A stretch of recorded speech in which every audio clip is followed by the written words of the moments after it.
कोतवाल तो फिर डर काहे का। ये कहावत चरितार्थ हो रही है नाथद्वारा नगर पालिका और नाथद्वारा नगर पालिका के साथ साथ भारतीय जनता पार्टी नाथद्वारा के नेताओं के ऊपर एक मामला उजागर हुआ है और उस मामले ने नाथद्वारा नगर पालिका के आयुक्त सौरभ कुमार जिंदल को कटघरे में खड़ा कर दिया है। मामला जुड़ा है नाथद्वारा नगर पालिका की बेशकीमती जमीन को लेकर। वह जमीन जो नाथद्वारा नगर पालिका को आबादी विस्तार के लिए दी गई थी, नाथद्वारा नगर पालिका ने नाथद्वारा भारतीय जनता पार्टी के नगर महामंत्री के साथ मिलकर उस जमीन को बेचान कर दिया, नामांतरण खोल दिया एक व्यक्ति के नाम पर। और पूरा मामला जब उजागर हुआ तो नगर पालिका की भूमिका संदेह के घेरे में नजर आ रही है। क्या है पूरा मामला, जरा समझिए। 2020 में नाथद्वारा नगर पालिका के एलडीसी बाबू ने एक पत्र जारी कर उस जमीन का नामांतरण खोल दिया एक व्यक्ति के नाम पर।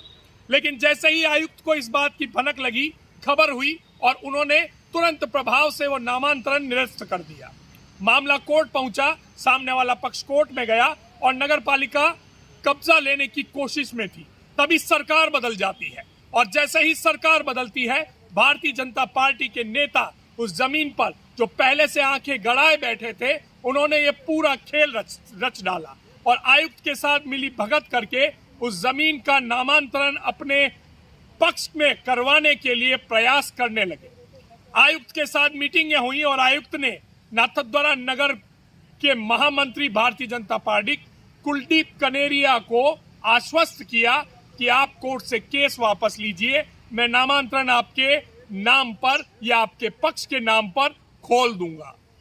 जैसा कहा गया था, नाथद्वारा भारतीय जनता पार्टी के नगर महामंत्री कुलदीप कनेरिया ने अपने पक्ष से कोर्ट से केस वापस ले लिया और जैसा वादा किया गया था, वादे के अनुरूप नगर पालिका नाथद्वारा के आयुक्त सौरभ कुमार जिंदल ने नामांतरण कुलदीप कनेरिया के पक्ष में कर दिया या उनके पक्ष के जो व्यक्ति थे उनके पक्ष में कर दिया। जैसे ही नामांतरण खुलता है, दूसरे पक्ष द्वारा कुलदीप कनेरिया और उनके भाई के नाम पर रजिस्ट्री करवा दी जाती है, सरकारी भूमि की रजिस्ट्री करवा दी जाती है। रजिस्ट्री होने के बाद प्लॉट का बेचान भी शुरू हो जाता है। लेकिन तभी वार्ड वासियों को पता चलता है, मोहल्ले वासियों को पता चलता है और शिकायत पहुंचती है राजसमंद के जिला कलेक्टर अरुण कुमार हसीजा के पास। जिला कलेक्टर अरुण कुमार हसीजा पूरी गंभीरता के साथ इस पूरे मामले को देखते हैं, इसकी गहनता से जांच करते हैं और तुरंत प्रभाव से उक्त नामांतरण को निरस्त करने के आदेश देते हैं। साथ ही आयुक्त की भूमिका को संदिग्ध मांगते हुए आयुक्त की शिकायत स्वायत्त शासन विभाग में कर देते हैं, रजिस्ट्री पर रोक लगा देते हैं। लेकिन यहाँ भारतीय जनता पार्टी और नाथद्वारा नगर पालिका के बीच का तालमेल खुलकर सामने आ गया है। कैसे सरकार बदलते ही भारतीय जनता पार्टी के नेता अपने रौब का, अपने रुबाब का, अपने पद का दम दिखाते हुए सरकारी जमीन को अपने नाम करने की कोशिश में लगे नजर आते हैं। सबसे पहले सुनते हैं जिला कलेक्टर अरुण कुमार हसीजा ने इस पूरे मामले में किस तरह से अपना पक्ष रखा, प्रशासन की कार्रवाई को किस तरह से अंजाम तक पहुंचाया और कैसे बीडीटीवी को इस पूरे मामले की जानकारी उन्होंने दी। सुनिए। सर, नाथद्वारा में जो अभी ये ज़मीन का मामला चल रहा है, उसमें ज़िला प्रशासन की ओर से क्या निर्णय लिया गया है, इसके बारे में थोड़ी। नाथद्वारा में 2756 नंबर की आराजी है जो लगभग 1.25 बीघा है, यानी 50,000 फीट के करीब ज़मीन है। ये राजकीय ज़मीन थी जो नगर पालिका को आबादी के विस्तार के लिए दी गई थी। हमको ये पता लगा कि 2020 में इसका एक म्यूटेशन किसी प्राइवेट व्यक्ति के नाम पे खोला गया था, फिर 3 माह बाद उसको निरस्त कर दिया गया था और उसके लिए नगर पालिका और प्रार्थी के बीच में एक कोर्ट केस भी चल रहा था। तो जुलाई 2025 में जो अभी वर्तमान आयुक्त है, इन्होंने उस कोर्ट केस को भी प्रार्थी से वापस करवा दिया, वो म्यूटेशन उनके पक्ष में खोल दिया। तो ये जो कार्रवाई की गई है वो अनियमित है, क्योंकि ये भूमि जिस आधार पर इन्होंने म्यूटेशन खोला गया है वो है 30 जुलाई 1959 को सीओ टेम्पल बोर्ड द्वारा कृषि कार्य के लिए कोई ज़मीन किसी आदिवासी व्यक्ति को दी गई थी। तो 30 जुलाई 1959 को अगर मंदिर मंडल नाथद्वारा कोई ज़मीन देनी भी थी तो मंदिर मंडल एक्ट लागू हो चुका था 30 मार्च 1959 को। तो उसमें इस तरह से अगर भूमि का हस्तांतरण करना था, चाहे लीज पे भी करना था, तो राज्य सरकार की अनुमति की ज़रूरत थी। तो उन्होंने कोई अनुमति नहीं ली इसके लिए, पहली चीज़। दूसरी चीज़, ये ज़मीन उनके खाते में थी ही नहीं और वो खुद को ठिकानेदार या जागीरदार मानते हुए भी अगर ये ज़मीन अलॉट करी उन्होंने, तो भी नहीं कर सकते थे, क्योंकि 1952 में जागीर रिजम्पशन एक्ट आ गया था और सारी ज़मीनें सरकार की हो गई थी। तो पहली गलती करी टेम्पल बोर्ड ने, जो कि ये ज़मीन किसी व्यक्ति को काश्तकारी के लिए दी, ना कि आवासीय भूमि के लिए दी। काश्तकारी कृषि कार्य के लिए जब कोई ज़मीन दी जाती है तो उसका म्यूटेशन करना, राजस्व रिकॉर्ड में एंट्री करना, ये राजस्व न्यायालय और राजस्व अधिकारी तय करते हैं। 75 वर्ष में उस व्यक्ति ने किसी भी राजस्व न्यायालय से या राजस्व अधिकारी से जमाबंदी में इसका नाम अपने नाम पे नहीं लिखवाया और नहीं इस तरह की घोषणा किसी न्यायालय से करवाई, और वो ज़मीन सरकारी चली जा रही थी जो नगर पालिका को दी गई। नगर पालिका कोई भी म्यूटेशन करता है तो वो आवासीय ज़मीन का करता है, गैर आवासीय ज़मीन का करता है।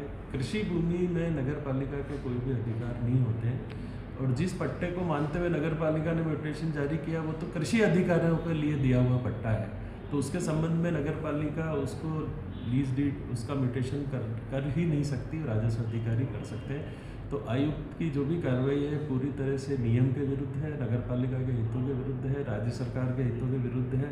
इसलिए इसकी रिपोर्ट प्रमुख शासन सचिव स्वायत्त शासन विभाग को हमने भेज दी है कि जो भी आयुक्त ने जो आदेश निकाला है उसको निरस्त किया जाए।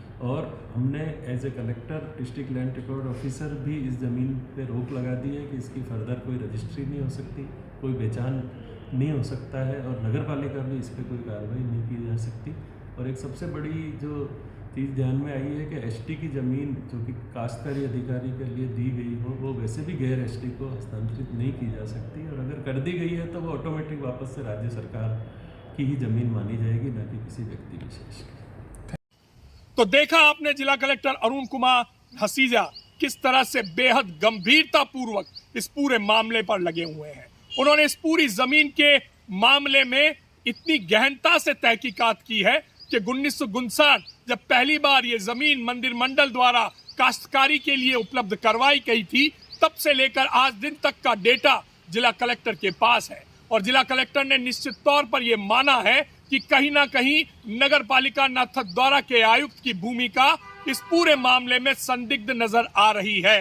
यहाँ नगर पालिका के आयुक्त नपते नजर आ रहे हैं, उनके खिलाफ कार्रवाई होती नजर आ रही है, लेकिन इसके साथ भारतीय जनता पार्टी के वो बड़े में नेता, वो बड़े नगर के महामंत्री कुलदीप कनेरिया, उन पर भारतीय जनता पार्टी क्या कार्रवाई करती है, अब यह देखना होगा। विधायक विश्वराज सिंह मेवाड़ किस तरह से इस पूरे मामले में अपना पक्ष रखते हैं, अब यह देखना होगा। भारतीय जनता पार्टी जिला कार्य समिति किस तरह से कुलदीप कनेरिया का बचाव करती है, या फिर उन्हें पार्टी और पद से बाहर का रास्ता दिखाती है, अब यह देखना होगा। लेकिन इस पूरे मामले से एक बात तो साफ हो गई कि जब भी सरकार आती है, चाहे वो कांग्रेस की हो चाहे बीजेपी, नेता और अधिकारियों की सांठगांठ से सरकारी जमीनों का इस तरह से दुरुपयोग आम बात सी हो गई है। लेकिन जिला कलेक्टर अरुण कुमार हसीजा की यहां तारीफ करनी होगी कि उन्होंने अपनी प्रशासनिक दक्षता का पूरी तरह से उपयोग करते हुए,